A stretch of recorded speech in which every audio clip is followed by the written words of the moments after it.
Kisah sahabat Nabi Sumamah bin Utsal, seorang muslim pertama yang bertalbiyah di Mekah.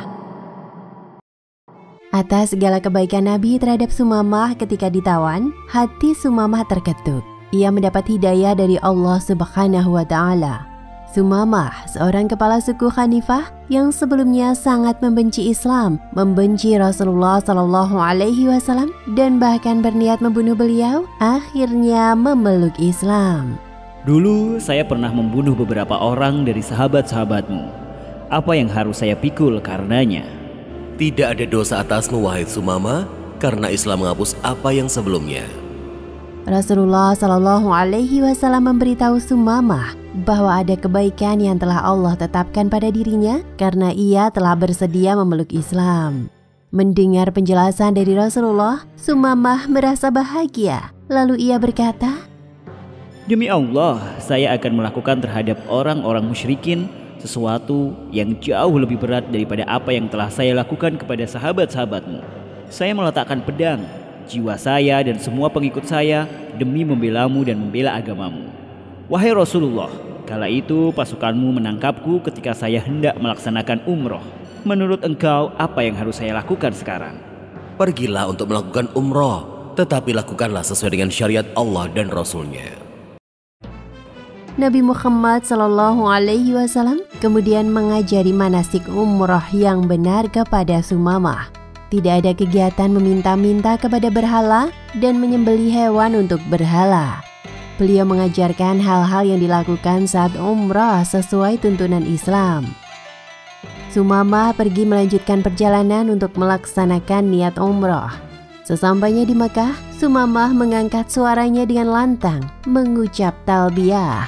Sumamah menjadi muslim pertama yang masuk Mekah dengan meneriakkan talbiyah. Labbaik Allahumma labbaik, labbaik la syarika laka labbaik, innal hamda wa ni'mata laka wal mulk la syarika laka. Saya datang memenuhi panggilanmu ya Allah. Saya datang, saya penuhi panggilanmu ya Allah. Tiada sekutu bagimu. Saya penuhi panggilanmu. Sesungguhnya segala puji, nikmat dan kerajaan hanyalah kepunyaanmu. Tiada sekutu bagimu. Orang-orang Quraisy mendengar suara talbiyah itu. Mereka menyadari bahwa kalimat itu bukan berasal dari kaumnya, melainkan dari kaum muslimin. Maka mereka langsung berhamburan dengan kemarahan dan kekhawatiran. Pedang-pedang ditarik dari sarungnya dan mereka bergegas menuju sumber suara untuk membungkam siapa yang telah berani menyusup ke wilayah mereka dengan membaca talbiyah tersebut.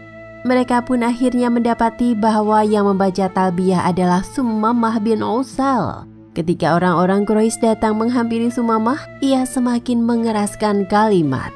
Labbaik Allahumma labbaik, labbaik la syarika laka labbaik, innal hamda wa ni'mata laka wal mulk la syarika laka. Lalu beberapa anak muda Quraisy hendak melepaskan anak panah kepada Sumamah, akan tetapi para pemuka Quraisy mencegahnya. Celakalah kalian, apakah kalian tidak tahu siapa orang ini? Dia adalah Sumamah bin Utsal, Raja Yamamah. Demi Allah, jika kalian mencelakainya, maka kaumnya akan memutuskan pengiriman gandum kepada kita. Akibatnya kita akan kelaparan. Kemudian beberapa pemuda Quraisy selalu mendatangi Sumamah dan seseorang berkata, Wahai Sumamah, ada apa denganmu? Apakah engkau telah hilang kesadaran sehingga meninggalkan agamamu dan agama leluhurmu? Saya tidak hilang kesadaran, akan tetapi saya sekarang telah mengikuti agama terbaik. Saya telah mengikuti agama Muhammad. Orang-orang Quraisy sangat terkejut mendengar pengakuan Sumamah. Kemudian Sumamah menambahkan, Saya bersumpah demi Tuhan pemilik Ka'bah ini, setelah saya kembali ke Yamamah, kalian tidak akan pernah menerima kiriman gandum atau apapun dari sana, sehingga kalian semua mengikuti agama Muhammad. Lalu di hadapan orang-orang Quraisy, Sumamah menjalankan umrah sebagaimana yang diajarkan oleh Rasulullah Shallallahu Alaihi Wasallam. Ia juga menyembelih hewan sembelihan di sana sebagai pendekatan diri kepada Allah Subhanahu wa Ta'ala. Akibat kebijakan yang diperintahkan oleh Sumamah itu, suku Quraisy merasakan dampaknya. Harga pangan semakin tinggi dan mereka menjadi panik serta khawatir akan bahaya kelaparan. Pada situasi itu mereka mengirim surat kepada Rasulullah SAW.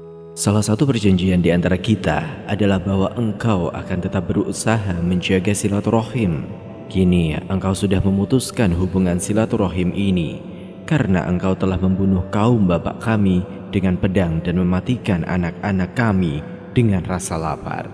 Sumamah bin Utsal telah memutus pengiriman gandum mereka sehingga hal itu menyulitkan kami. Jika engkau tak keberatan untuk mengirimkan surat kepadanya agar ia tetap mengirimkan apa yang kami butuhkan, maka lakukanlah. Kemudian Rasulullah SAW mengirim surat kepada Sumamah agar ia mengirimkan kembali gandumnya kepada kaum Quraisy. Sumamah pun melaksanakan apa yang Rasulullah SAW perintahkan. Sejak memeluk Islam, selama hidupnya Sumamah senantiasa memelihara agama Islam dan menjaga janjinya kepada Rasulullah SAW. Ia jalankan perintah Allah dan Rasul-Nya. Bahkan dengan Islamnya Sumamah, banyak dari kaumnya juga ikut masuk Islam. Setelah Rasulullah SAW wafat, banyak dari kalangan bangsa Arab yang keluar dari agama Allah, baik secara sendirian maupun berjamaah. Ada seorang yang mengaku sebagai nabi pada masa Nabi Muhammad SAW masih hidup hingga ajarannya berkembang sampai Rasulullah wafat. Ia adalah Musailamah bin Habib atau dikenal dengan nama Musailamah al-Kazab yang artinya Musailamah si pembohong. Ia berasal dari suku Hanifah. Musailamah mengajak suku Hanifah untuk beriman kepadanya. Sumamah yang mengetahui hal tersebut kemudian berkata kepada kaumnya, "Wahai Bani Hanifah, hati-hatilah kalian dengan urusan kegelapan yang tiada cahaya di dalamnya ini. Ketahuilah, demi Allah, ini merupakan bencana bagi orang di antara kalian yang mau mengikutinya. Ia juga merupakan bencana bagi orang yang mentaatinya. Wahai Bani Hanifah, sesungguhnya Muhammad adalah Rasulullah dan tidak ada nabi sesudahnya, dan juga tidak ada nabi yang diutus bersamaan dengannya." Lalu Sumamah membacakan surat Al-Ghafir ayat 1 hingga 3. Hamim. Kitab ini Al-Quran diturunkan dari Allah yang Maha Perkasa, Maha Mengetahui, yang mengampuni dosa dan menerima taubat dan keras hukumannya, yang memiliki karunia. Tidak ada Tuhan selain Dia, hanya kepadanya lah semua makhluk kembali. Sumamah kemudian bersama kaumnya yang masih memeluk ajaran Islam menghindar dari ajaran sesat yang dibawa oleh Musailamah. Dia bersama kaumnya berperang melawan orang-orang yang telah keluar dari ajaran Allah dan Rasul-Nya demi menegakkan Islam di muka bumi. Demikian kisah Sumamah bin Utsal. Hikmah yang bisa diambil dari kisah tadi antara lain, hendaknya kita berani mengungkapkan kebenaran, seperti halnya sikap Sumamah yang berani melakukan umrah secara islami di hadapan orang-orang kafir Quraisy dan berani mengingatkan kaumnya akan kebohongan Musailamah. Wallahu a'lam bishawab.